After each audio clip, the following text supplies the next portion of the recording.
예, 반갑습니다. 예, 안녕하십니까. 부산 동래구 온천동 금정마을 무량사 법천입니다. 법천 스님과 함께하는 불교 공부방 밴드에서 라이브로 화엄경 보현행원품을 함께 공부하고 계십니다. 이종리 원장이 쓰신 실천 보현행원 강독회 오늘 55번째 시간이 되겠습니다. 오늘은 불기 2567년 4월 11일 화요일입니다. 예, 정가보살님, 예, 반갑습니다. 예, 호정거사님, 반갑습니다. 예, 예일행보살님, 예, 반갑습니다. 예. 자, 그러면 뭐 3기부터 시작하도록 하겠습니다.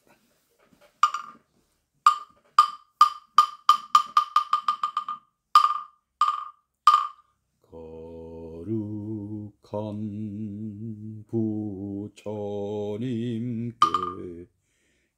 귀합니다.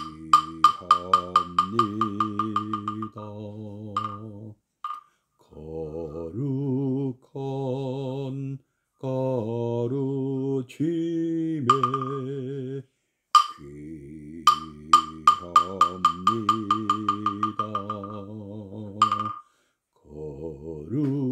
거룩한 승가에게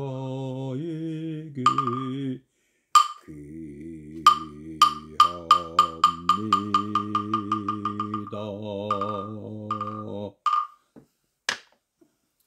예, 잠시 입증해 드리겠습니다.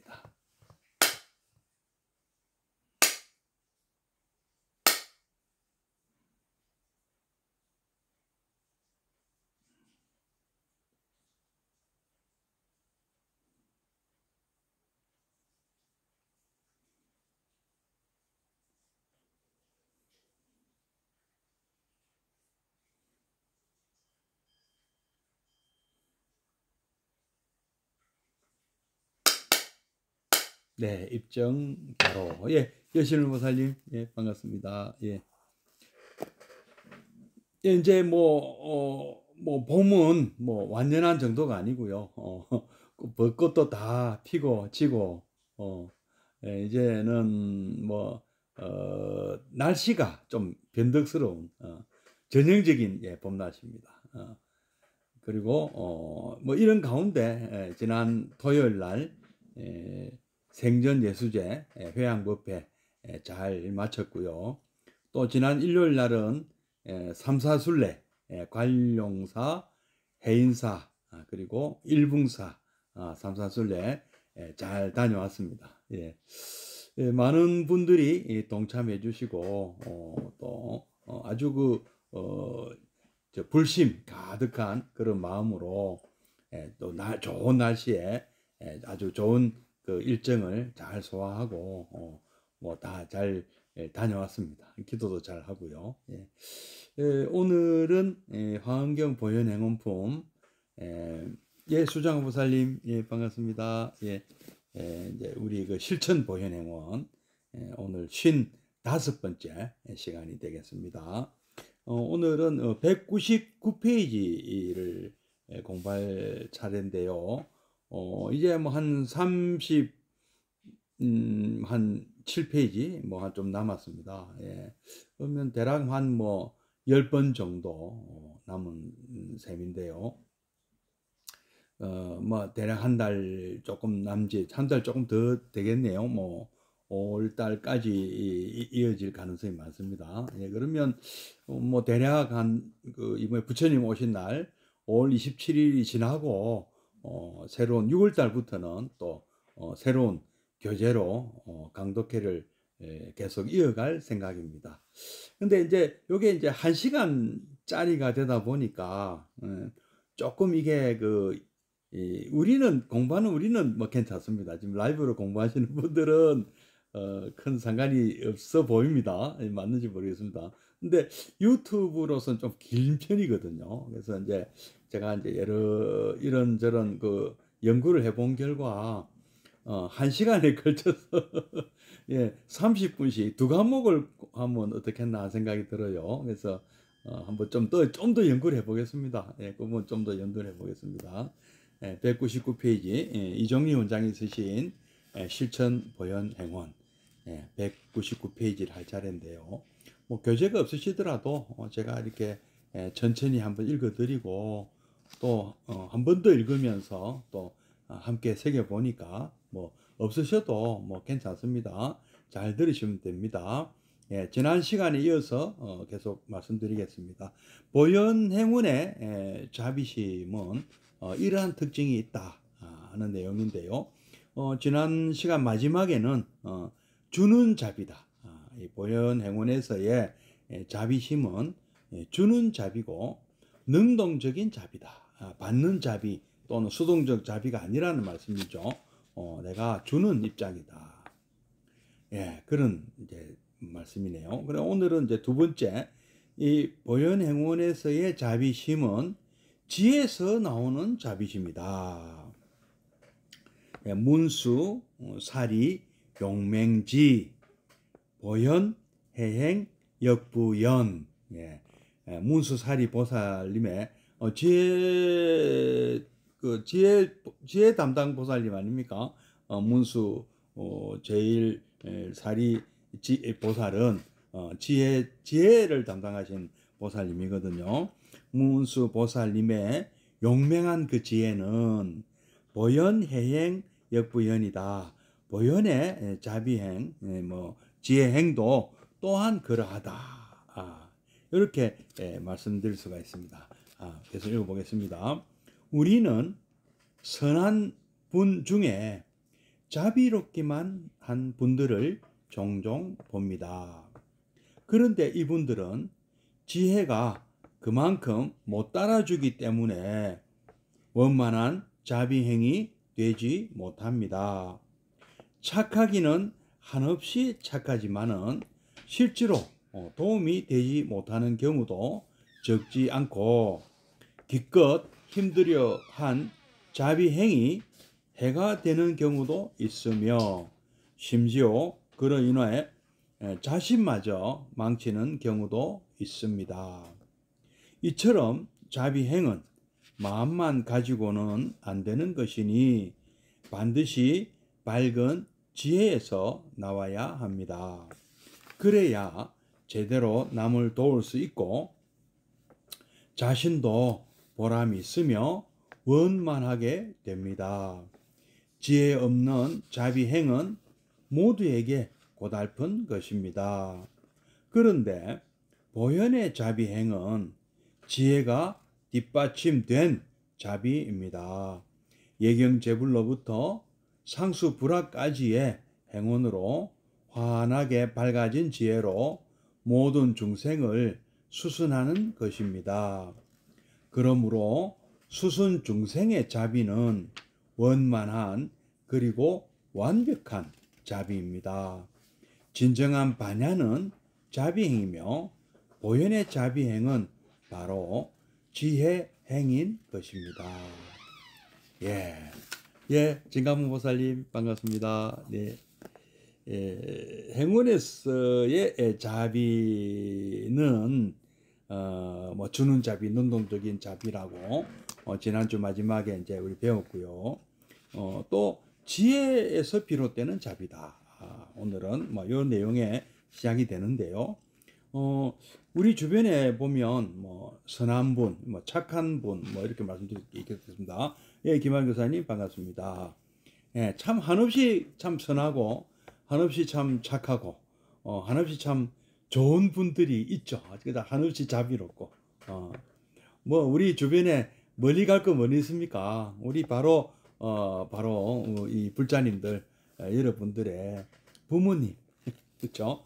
부모님들이 이 이상 자식들에게 자비롭기만 한 분들이 또 어디 있겠습니까?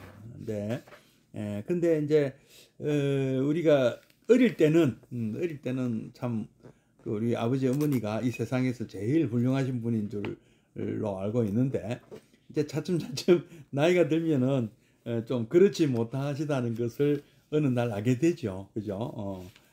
참 그분들도 생활고에 시달리는 참 서민이시잖아요. 그래서 예, 그, 뭐, 자비롭게만 하시지, 예, 자녀들에게 대하는 그 어떤 마음씨는 참 자비롭게만 하시죠. 근데, 어떤 그 생활 일선에서, 또 보면 뭐, 큰 뭐 재벌도 아니시고, 큰 권력자도 뭐 그런 부모님은 몇 분 안 되시잖아요. 근데 그 또 뭐 이, 그좀 표현이 조금 뭐 애매합니다만은, 또 이렇게 참 뭐랄까 아주 또 지혜롭다 이렇게 또 하기도 어려운 그런 분들이 또 많으시죠, 그죠? 또 이제 마음만 좋다 이런 분들도 많으시잖아요, 그죠? 그래서 이 선한 분 중에는 자비롭기만 한 분이 종종 있다 이 말씀은, 지혜가 조금 자비에 비해서 좀 아쉽다, 좀 모자란다, 막 그런 분이 있다고 치자. 그거죠. 그런 경우에는 그 자비심도 원만한 자비행으로 연결되지 못한다는 것이죠. 뭐 비유를 하자면은 우리가 그 물에 빠진 사람을 건져 주려면 자기도 헤엄을 칠 줄 알아야 되죠, 그죠? 자기도 헤엄 못 치면서 물에 빠진 사람 건진다고 뛰어들면 뭐 어떻게 되겠습니까? 두 사람이 다 큰일 날 수가 있는 거죠, 그죠? 그거나 비슷한 것이 아니겠나. 뭐 교제에는 뭐 착하기는 한없이 착하지만은 실제로 도움이 되지 못하는 경우, 제가 비유가 적절했는지 모르겠습니다. 뭐 물에 빠진 사람 건져준다고 뛰어든 것까지 참 좋다. 그 자비심이 발로인데 문제는 본인이 자기도 헤엄을 못 치니까 같이 위험에 빠지는 그런 것은 도움이 되지 못한다는 것이죠. 그래서 기껏 힘들여 한 그 자비행위 해가 되는 경우까지도 있더라. 도움이 안 되고 심지어 그로 인해 자신마저 망치는 경우도 있습니다. 아까 그런 경우에 해당되겠죠. 그래서 참 이게 참 두 가지를 다 갖춘다는 게 사실 쉽지 않습니다. 두 가지를 다 완벽하게 갖추신 분이 바로 부처님이라고 말씀드릴 수 있습니다. 그렇죠? 우리 주변에 보면 참 그런 분이 많으시면 얼마나 좋겠어요. 마음도 참 너그럽고 자비로우시면서도 또 이렇게 참 여러 가지로 또 유능하시고 지혜로우셔서 또 우리가 갖고 있는 문제들을 또 이렇게 참 우리가 그 은원도 되고 도움도 주시는 그런 분이 있으면 얼마나 좋겠습니까? 우리가 답답하면 우리 그 관세음보살을 우리가 찾죠. 관세음보살이 그런 분이라서 관세음보살 찾고 문수보살, 뭐 보현보살 찾습니다. 지장보살 막 찾는데 우리는 둘 다 부족하죠. 저도 그렇고요. 지혜롭지도 못하죠. 자비롭지도 못하죠. 참 아쉽죠. 많이 아쉽죠. 지혜도 부족하고 자비심도 부족하다 하는 건 많이 아쉽습니다. 그러나 우리가 이 부처님의 제자고 부처님의 자녀 불자라면 좀 더 지혜롭게 좀 더 자비롭게 살아야 된다는 것은 아시겠죠? 그건 아시죠? 그죠? 예, 수미정살님, 예, 반갑습니다. 지금은 뭐 부처님 수준은 안 되지만, 우리가 부처님을 닮아가는 입장에서, 부처님 수준에 우리가 쫓아가는 그런 자비심과 지혜를 갖춰야 되겠다. 어떻게든 뭐 경전을 통하든 수행을 통하든 우리는 그것을 우리는 갖추고 싶어 하는 마음은 갖고 계시죠, 그죠? 예. 이처럼, 근데 이제 자비행은 마음만 가지고는 안 되는 것이다. 마음으로는, 마음 장사죠. 마음 장사. 마음으로야, 뭐, 참, 이런 분들 또 옛날에, 제가 옛날에, 좀 한번 여러 번 말씀드렸습니다만은, 직장 생활 좀 한 적이 있었어요. 그때 보면, 이렇게 술집에서 보면 이런 사람들 많이 봐요.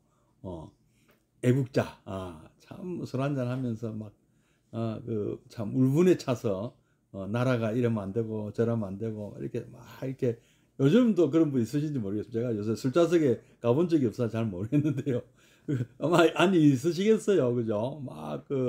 나라가 이러면 안 되니, 저러면 안 되니, 막, 뭐, 누가 어떻고 저떻고, 그분은 그냥 이 세상사를 다 꿰고 계신 것 같은데 이제 근데 현실은 뭐죠? 뭐 대포 한잔 하시면서 푸념 늘어놓는 수준이잖아요.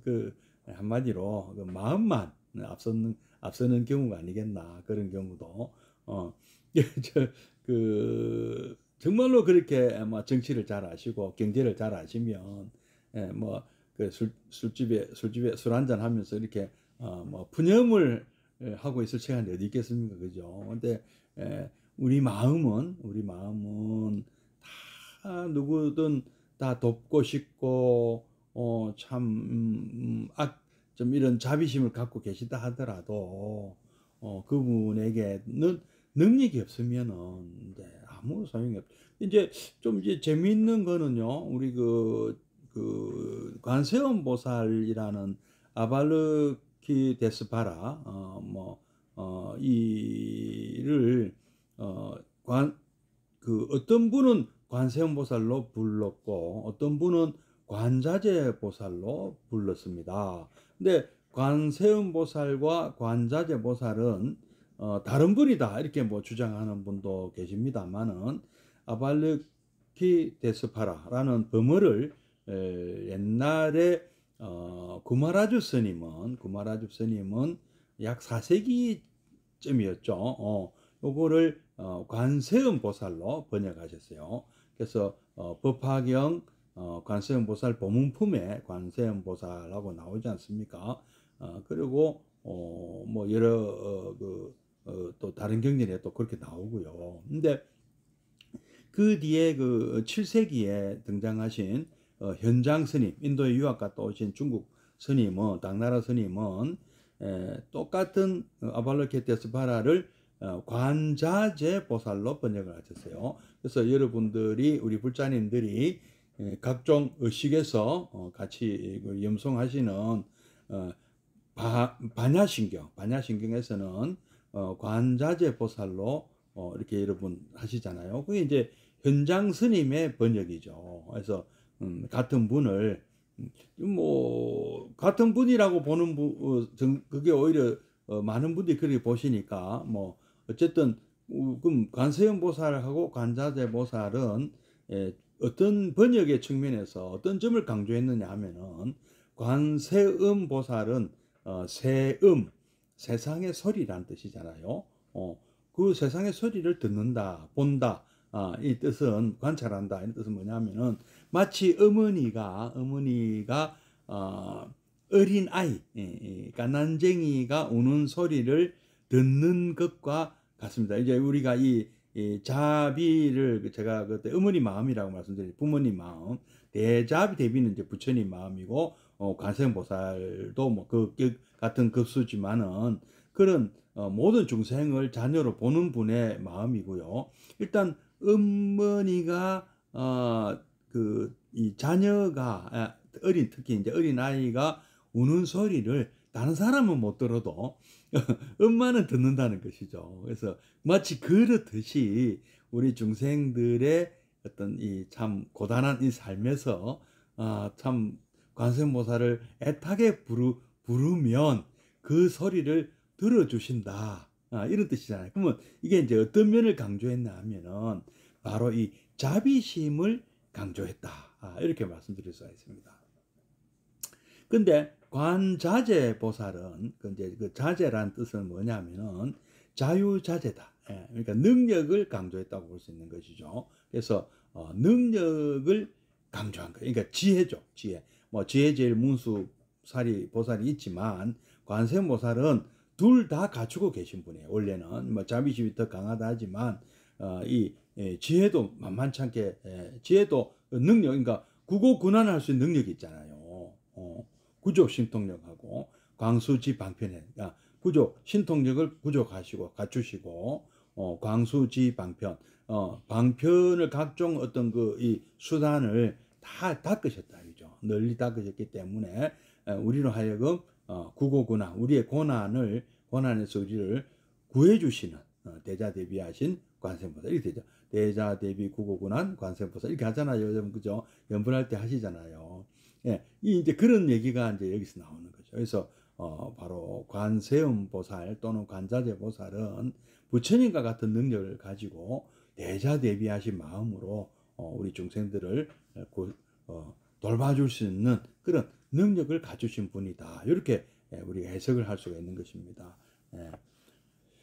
이처럼 자비행은 관세음보살은 이제 관세음을 하려면 마음만 가지고는 안 되고 반드시 밝은 지혜, 관자재가 또 되셔야 된다는 거죠. 밝은 지혜에서 나와야 합니다. 그래야 제대로 남을 도울 수 있고 자신도 보람이 있으며 원만하게 됩니다. 지혜 없는 자비행은 모두에게 고달픈 것입니다. 마치 두 사람 다 물에 빠져서 빠진 사람, 먼저 빠진 사람이나 구하러 간 사람이나 같이 고해에서 빠져서 물 먹고 있는 거나 똑같다 이렇게 보십니다. 그런데 보현의 자비행은 지혜가 뒷받침된 자비입니다. 예경제불로부터 상수불화까지의 행운으로 환하게 밝아진 지혜로 그쵸? 예경제불을 통해서 부처님 오시는 것을 배웠고 상수불학으로 뭐까지 배웠습니까? 부처님께서 가르쳐 주신 그 84,000 법문을 다 배웠잖아요. 다 배웠기 때문에 지혜가 갖춰졌죠. 천안, 불안, 육안을 원래 갖고 있던 거고, 천안, 해안, 그 다음에 법안까지 다 갖췄잖아요. 이제 뭐 부처님의 눈까지는 조금 모자란다 하더라도 이제는 그 법을 통해서 어떻게 하면은 이 세상을 바로 제대로 열심직연하고 또 이 실상을 잘 파악해서 현상을 잘 파악해서 어떤 식으로 대처를 하면 된다. 부처님의 84,000 법문을 다 통달했기 때문에 아주 지혜롭게 된 거죠. 이제는 그런 것이 이 행운으로 이미 지혜는 밝아졌다 이렇게 말씀드릴 수가 있습니다. 사실은요, 우리 상수불학까지 우리가 닦은 분들은 지혜롭습니다. 그렇기 때문에 이 항순 중생도 가능한 것입니다. 이제 그래서 모든 중생을 그 밝아진 지혜로 환하게 밝아진 지혜로 모든 중생을 수순하는 것입니다. 항순 중생을 하게 되는 것입니다. 그러므로 수순 중생의 자비는 이 항순 중생의 자비는 원만한 그리고 완벽한 자비입니다. 진정한 반야는 자비행이며 보현의 자비행은 바로 지혜행인 것입니다. 진정한 반야 바라밀 완성하는 것이죠. 지혜의 완성이 되는 것이죠. 보현행운으로도 반야 바라밀이 가능해진다는 겁니다. 다음 이제 3번 슬픔의 자비다. 자비. 수순 중생의 종착점은 대비행. 자비 중에서도 특히 비심, 즉 가엾이 여기는 마음이 매우 중요합니다. 메타보다 카루나가 더 중요합니다. 그것은 보살이 보리심을 내는 이유가 바로 슬픈 마음이기 때문입니다. 슬픈 마음으로 중생을 따르고 슬픔의 눈물로 중생의 복밭을 일굽니다. 보살의 원은 비원입니다. 슬픈 원입니다. 슬픈 것입니다. 중생을 바라보는 보살의 마음은 늘 연민의 정이 가득 차 눈물이 잠시도 마를 날이 없습니다.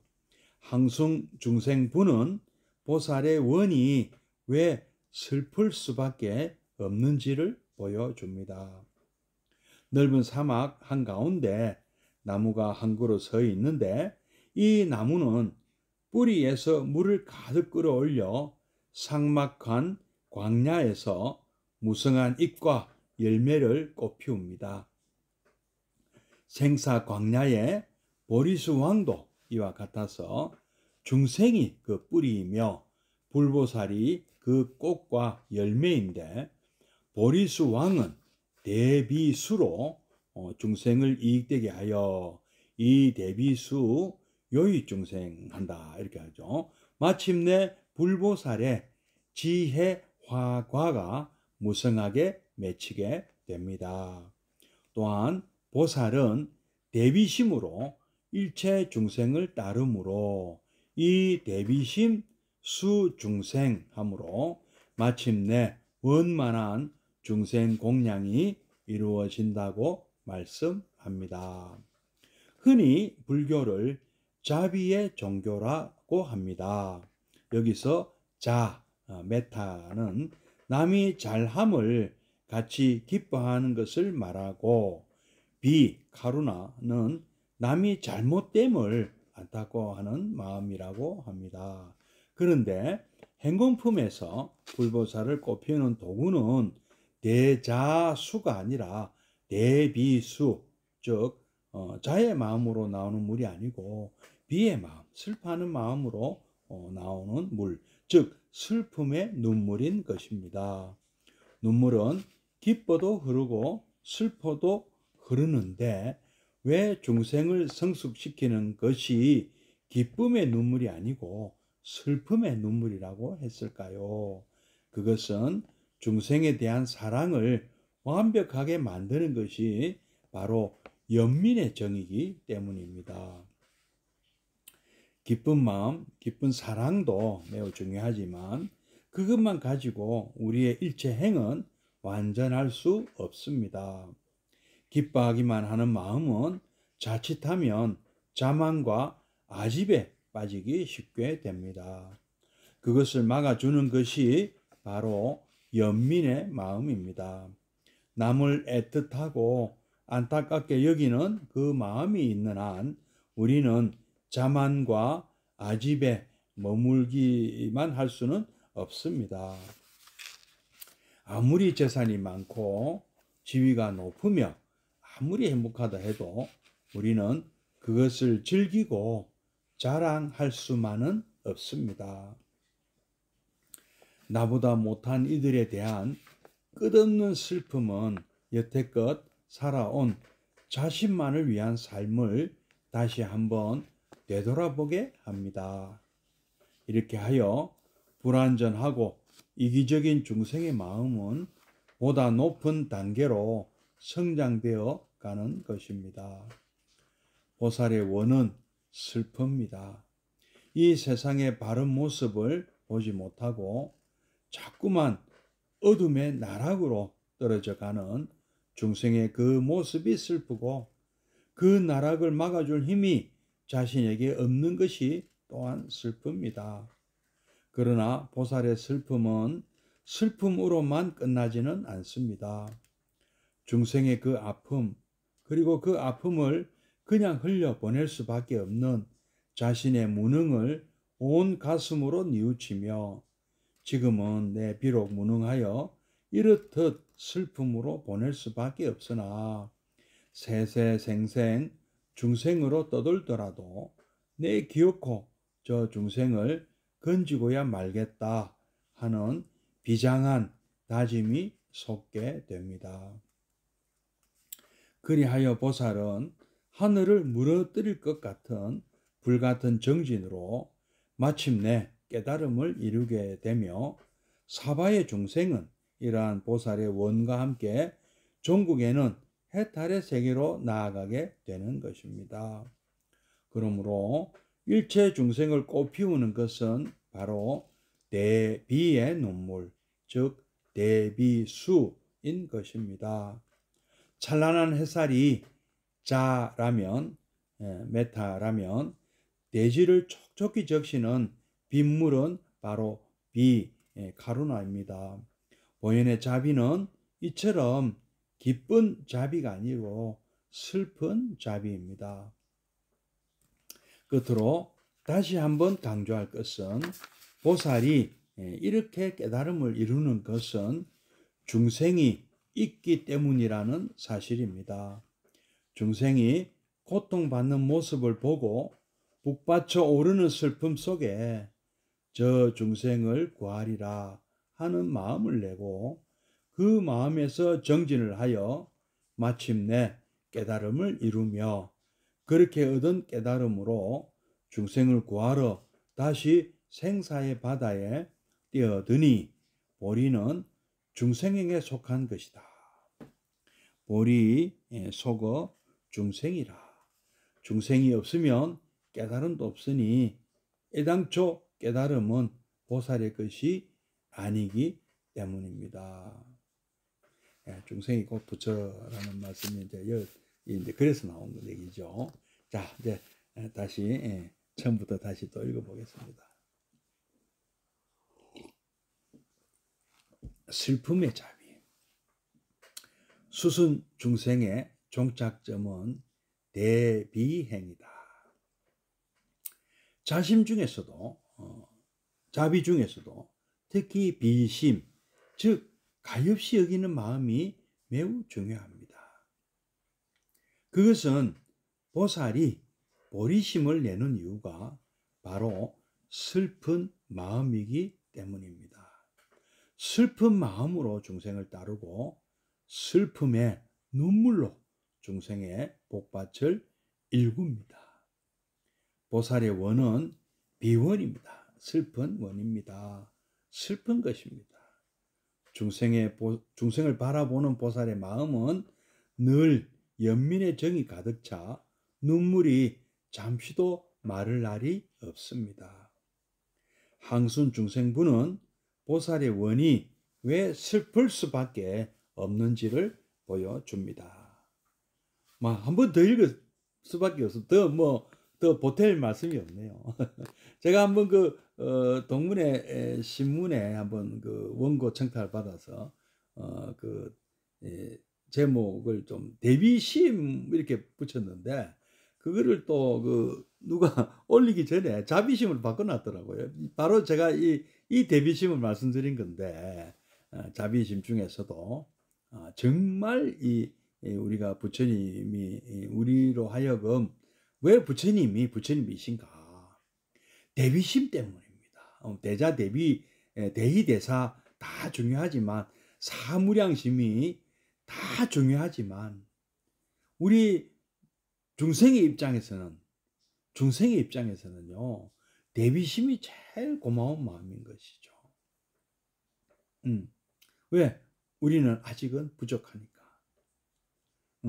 자라는 마음은 아끼는 마음이에요. 아끼는 마음. 아까 기뻐하는 마음 이렇게인데 사랑하는 마음, 아끼는 마음, 친구로 여기는 마음. 그 원래 그런 뜻이었어요. 친구. 친구고 참 우리는 분명히 부모 자식도 개체는 다르거든요. 죽을 때 같이 죽지 않습니까?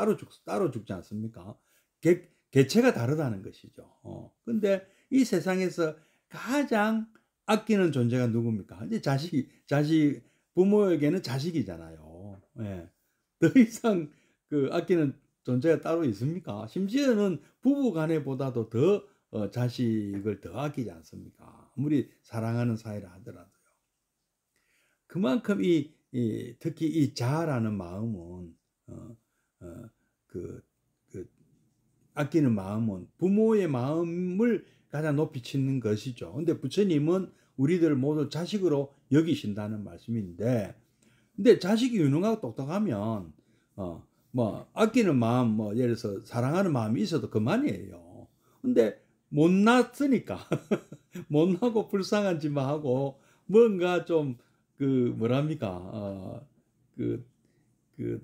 안타깝다는 게 우리 이제 아직 어리잖아요. 그러니까 막 애기한테 우리 부부 아버지 아빠 엄마가 돌도 안 지난 애기한테 대하듯이 할 때 애기는 마음만 중요한 것에 애기 입장에서는 뭐가 중요해? 대비심이 중요하다는 것이죠. 그래야 해결이 되니까 간신히 갖고 있는 문제가 해결이 되잖아요. 혼자서는 안 되잖아요. 돌도 안 지난 아기가 혼자서 뭘 할 수 있습니까? 밥도 자기가 벌어서 어떻게 해결이 됩니까? 의식주 중에 하나도 해결하는 게 없잖아요. 아직 어른이 아닌데. 네. 그러니까 어른이 될 때까지는 이 자식은 그냥 품 안의 자식이라는 말이 있지 않습니까? 다 부모가 돌봐줘야 되잖아요. 근데 이게 너무 오래 가면 안 되지만은, 뭐, 그죠? 한 뭐, 육체적으로는 뭐, 사춘기 때 되면 이제 키가 이제 어머니 키보다 커지잖아요. 부모님들보다 이제 키가 커지잖아요. 그게 사춘기 아닙니까? 키가 커지고. 육체적으로는 다 성장했다. 근데 아직 정신적으로는 아직 미성숙해서 그렇죠. 그 다음에 이제 또 정신적으로 또 연결을 가고, 평생 연결이 되지만, 그 다음에 이제 경제적으로도 자립이 가능하고, 이렇게 우리는 성장해 가잖아요. 이때는 이제 그 부모의 안 돌봐줘도 될 빨리 우리가 성숙해서 부모님이 더 이상 부모님에게 손을 안 내밀어야죠. 자식이 된 도리로는. 그런데 아직 내가 그 성숙하지 못한 상태 같으면 뭐가 제일 중요하겠습니까? 부모님이 저를 갖다가 불쌍히 여기서 자꾸 뭐 도와주시는 것이 필요하잖아요. 근데 아직 내가 의식주 해결이 안 되잖아요. 부모 집에 얹혀서 살아야 되고, 부모님 해주시는, 어머니가 해주시는 그 밥을 먹어야 되고, 그렇지 않습니까? 빨래도 해주시고 다 해주시잖아요. 예. 독립을 해야 되는데, 독립을 못할 형편 같으면, 그, 그, 너무 일찍 가출하면 안 되잖아요. 밖에 나가서 큰일 나잖아요. 가출하는 거는, 가출 역시 어느 정도 자기가 나가서 살 수 있을 때 가출하는 거죠. 뭐, 덮어놓고 가출한다고 되겠습니까? 다 컸다고. 덩치만 크지, 뭐, 사회 나가면 완전히 뭐, 그냥, 뭐 아무것도 아니잖아요. 아직 덜 연결했기 때문에. 덜 연결한 상태에서 우리가 중생이라면 가장 우리에게 필요한 부처님의 마음은 대비심이죠. 그래서 반대로 생각해 보면 우리 중생에게 가장 필요한 마음이 대비심이란 말입니다. 그죠? 이 대비심이 그래서 굉장히 중요한 것이죠. 우리가 그런 마음이 있어야만 우리가 중생을 부처님이 그런 마음으로 출가하셨고 또 그런 마음으로 전법 도생에 나서셨잖아요. 그러니까 얼마나 참 소중하고 고마운 마음입니까? 예, 그 말씀입니다. 이 말씀이요. 넓은 사막 한 가운데 나무가 한 그루 서 있는데 이 나무는 뿌리에서 물을 가득 끌어올려 사막한 광야에서 무성한 잎과 열매를 꽃피웁니다. 오아시스 얘기 같네, 그죠? 생사 광야의 보리수 왕도 이와 같아서 중생이 그 뿌리이며 바로 이 중생들 그 불보살이 그 꽃과 열매인데 뿌리가 없이 꽃과 열매가 맺힙니까? 보리수 왕은 대비수로 중생을 이익되게 하여 마침내 불보살의 지혜 화가가 꽃과 열매가 무성하게 맺히게 되는 것이다. 또한 보살은 대비심으로 일체 중생을 또 따른다. 마침내 원만한 중생 공양이 이루어진다고 말씀합니다. 흔히 불교를 자비의 종교라고 합니다. 여기서 자는 남이 잘함을 가지키 여기 조금 그건 희가 그렇고요. 자는 그냥 아끼는 마음이에요. 남을 아끼는 마음을 말하고 비는 남이 잘못됨을 남의 어떤 갖고 있는 문제점, 애로사항 뭐 이런 것을 안타깝고 슬픔을 안타까워하는 마음이다. 아까 내가 깐난쟁이 얘기를 했는데 뭐 기저귀 칼에 배고프고 막 그냥 뭐 말도 못하는 표현도 못하는 그런 깐난쟁이나 똑같다. 예. 그것을 안타까워 얘기. 그죠? 막 울고 막 울잖아요. 울고 보잖아요. 막 그냥 그것을 안타까워하는 부모의 마음이라는 것이죠. 그것을. 예. 그런데 행운품에서는 불보살을 꼽히는 도구는 그래서 그냥 아끼는 마음 갖고는 안 된다. 예. 대비수가 돼야 된다. 그 슬픔의 눈물이고 그거를 해결해 주려는 그 마음. 그 문제를 뭐 설사하고 배고픈 것을 해결해 주는 추울 때 이불 덮어주고 막 더울 때 좀 이렇게 또 풀을 헤쳐주고 잠 올 때 또 재워주고 그죠? 설사했을 때 기저귀 갈아주고 또 배고플 때 젖 먹이고 우유 먹이고 그죠, 그죠. 눈물은 기뻐도 흐르고 슬퍼도 흐르는데 왜 중생을 승숙시키는 것은 기쁨의 눈물이 아니고 슬픔의 눈물이라고 했을까요? 그것은 중생에 대한 사랑을 완벽하게 만드는 것이 바로 연민의 정이기 때문입니다. 예, 뭐 사랑을 듬뿍 주는 거, 또 중요합니다. 중요하지 않다는 그게 대자심이죠. 사랑을 막 베풀어 주는 그 마음. 예, 어린이는요, 또 대비심만 중요한 건 당연히 아니죠. 대자심이 있어야죠. 사랑으로 크잖아요, 애기들은요. 사랑 많이 받아야 그 어린이는 자라서 또 사랑을 줄 줄 아는 사람이 되더라. 참 이게서 어릴 때 참 이 가정 교육이 좀 중요한 까닭이죠. 부모님으로부터 참 이 뭐랄까 참 친부모님 아닌 분들도 사랑을 주는 분들이 계시긴 합니다만은 정말 그 친부모 같이 한다는 게 참 어렵다고 합니다. 그러나 이 길러주는 부모, 길러주는 은혜가 낳아주는 은혜보다 더 크다 할 정도로 바로 이 사랑을 주고 애로사항을 해결해 주는 이게 그래서 제가 그래서 한 번씩 그런 말씀 드려요. 부모 되는 것이 중요한 것이 아니다. 부모 노릇하는 것이 더 중요하다는 말씀 많이 드리는데 부처님도 우리가 다 뭐 부처님이 되려고들 하는 분들은 많으신데 부처님 노릇을 하려고 하는 분들은 별로 안 보인다. 계십니까 주변에? 그럼 굉장히 복 받으신 분이네요. 왜 부처님 되려는 분은 많은데 부처님 노릇을 하는 분은 별로 안 보일까요? 이것도 도산 안정호 선생님 또 그런 말씀 하셨대요. 주변에 인물 없음을 탓하지 마라. 그대 스스로가 당신이 찾는 그 인물이 되어라. 어찌 보면 이 부처님 말씀하고도 비슷하신 것 같아요. 자등명, 법등명, 그죠? 자기 법기. 그대가 부처님이 되시오. 그대가 부처님이 되셔서 부처님 노릇을 하시오. 어떻습니까? 도산 안창호 선생님은 뭐 불자인지는 잘 모르겠습니다. 아마 오히려 그 기독교 계통일 같은데요. 어쨌든 그분은 그런 마음으로 스스로가 독립투사가 되었고 참 많은 일을 하시고 안타깝게 물론 이 참 영어의 몸이 되어서 우리 민족의 광복을 못 보고 서대문 형무소에서 돌아가신 걸로 제가 알고 있는데요. 어쨌든 우리는 그런 어떤 마음으로 살아야 된다. 부처님이 우리에게 또 그렇게 살아라고 하셨어요.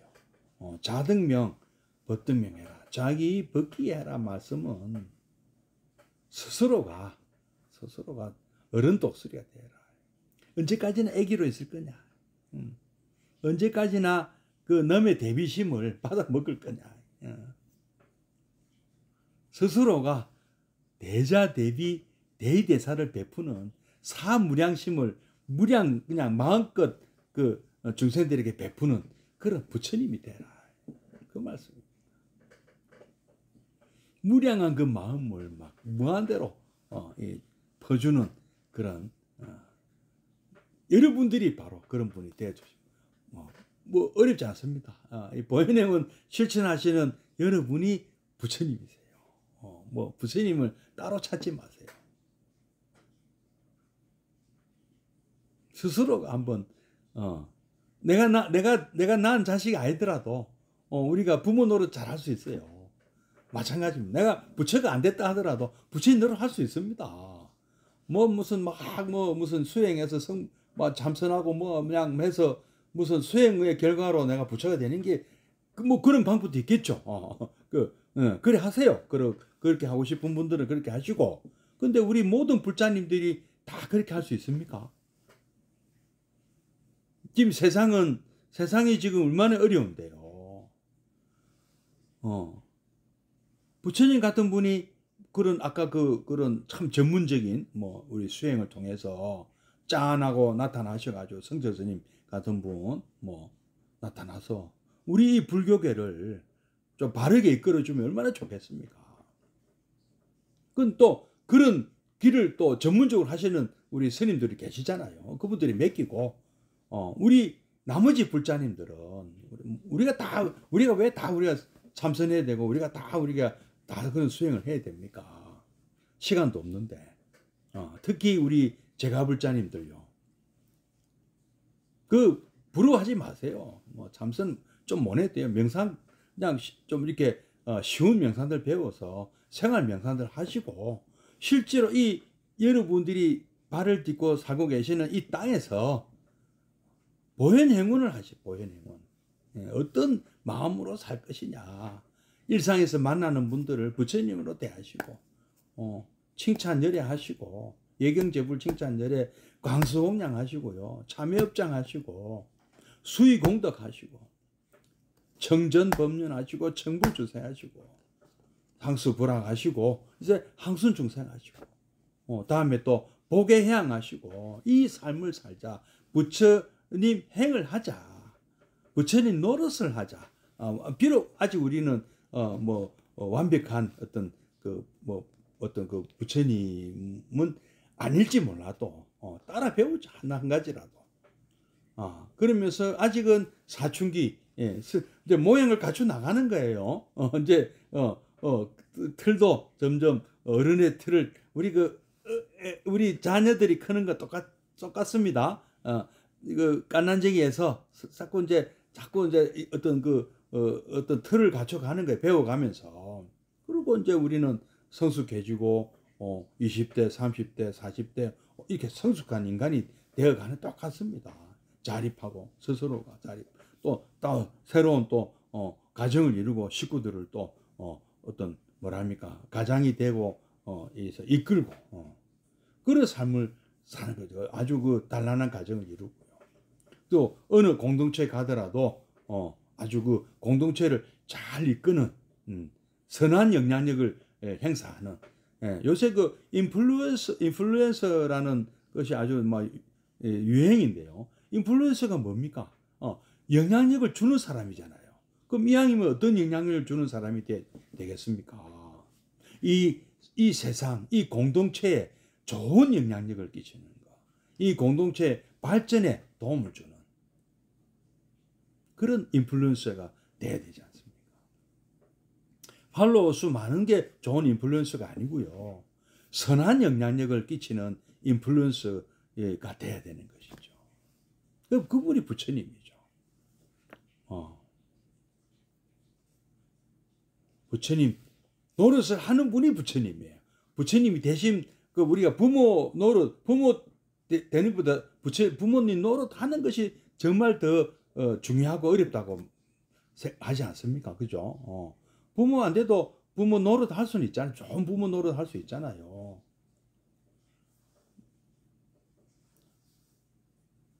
정말 중요한 게 뭡니까? 어느 자리에 가든 주지가 됐으면 주지 노릇을 제대로 하는 것이고, 시장님이 됐으면 시장님 노릇을 제대로 하는 것이고, 하다못해 동장 노릇을 제대로 하는 것이고, 통장 노릇을 제대로 해야 돼요. 대통령도 마찬가지입니다. 어느 자리에 가더라도 자기 때문에 다치거나 손해 보거나 괴로운 사람이 없도록 공동체를 잘 이끄는 그런 사람이에요. 선한 인플루언서, 선한 영향력을 끼치는 그런 분이 지도자가 되셔야 돼요. 지도자가. 이 세상에 이 공동체, 우리 인류 공동체, 우리나라뿐이 아니고요. 그런 분이 바로 보현행자죠. 우리 진정한 부처님 노릇을 하시는 부처님.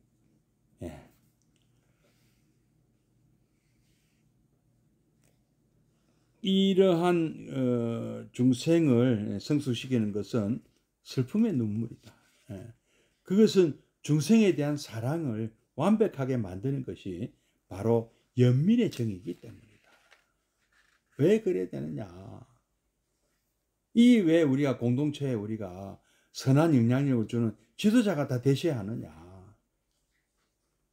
너무 엉뚱한 그 잘못된 그런 가르침에 빠진 사람 너무 불쌍하지 않습니까? 그 사람들요. 우리 불자님들요. 그분들 불쌍하지 않으세요? 왜 우리는 이 전법 포교를 왜 안 하십니까? 저거는 엉터리 가르침에는 그냥 더 그 사람들이 적극적으로 뭐 끌고 가잖아요. 사람들을요. 이 좋은 가르침을 왜 혼자만 누리세요?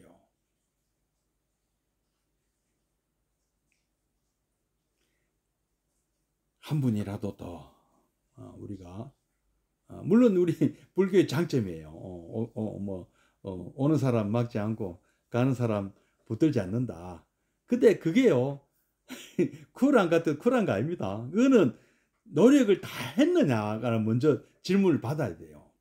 노력을 다 했다.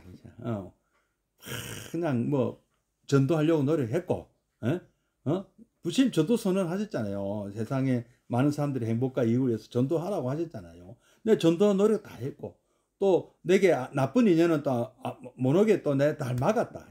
그런데 또 싫다고 떠나는 사람은 또 못 떠나게 하려고 막 붙들었다. 지난번에 그 청불주세 말씀드렸잖아요. 그런데도 떠난다. 뭐 안 된다. 뭐 내가 정말 최선의 노력을 다 했는데도 안 된다. 그때 집착을 하지 말라는 말씀이죠. 떠난 사람 안 붙든다. 집착하지 마라 이지. 집착하지 말라는 얘기지. 안 떠나고로 노력하지 말라는 얘기가 아닙니다. 잘못 알고 계시더라고요. 왜 우리는 노력을 안 할까요? 부처님께서 분명히 노력하라고 하셨잖아요. 방인하지 말고 정진하라고.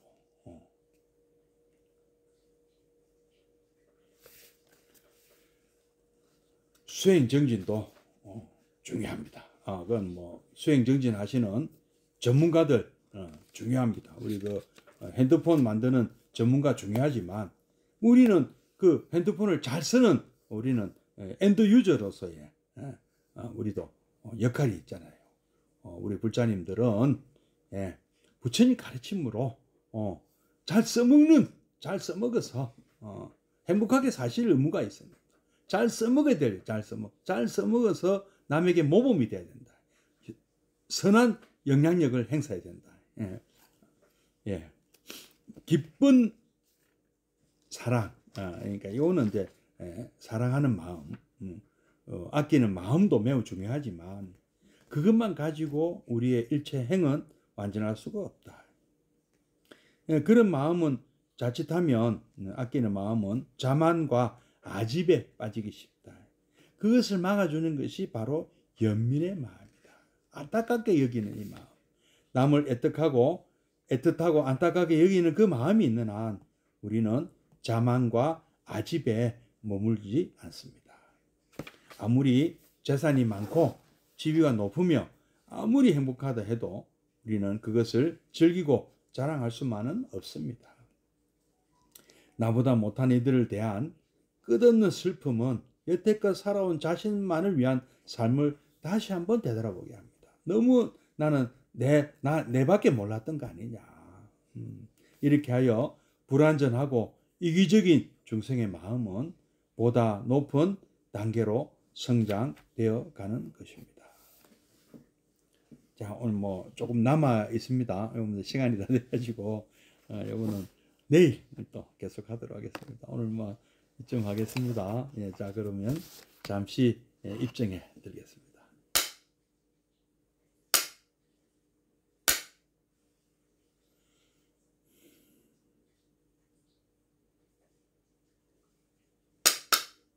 입증 바로 사홍선하고 마치도록 하겠습니다.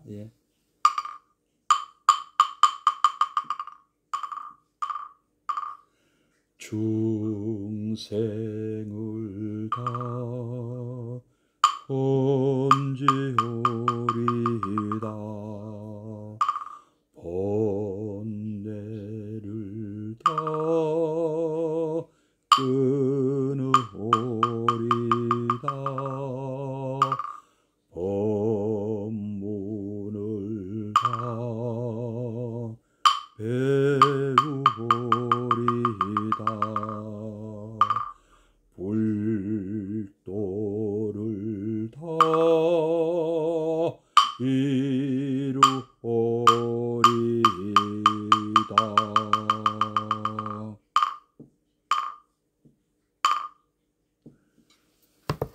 예, 성불하십시오. 예, 감사합니다. 내일 뵙겠습니다.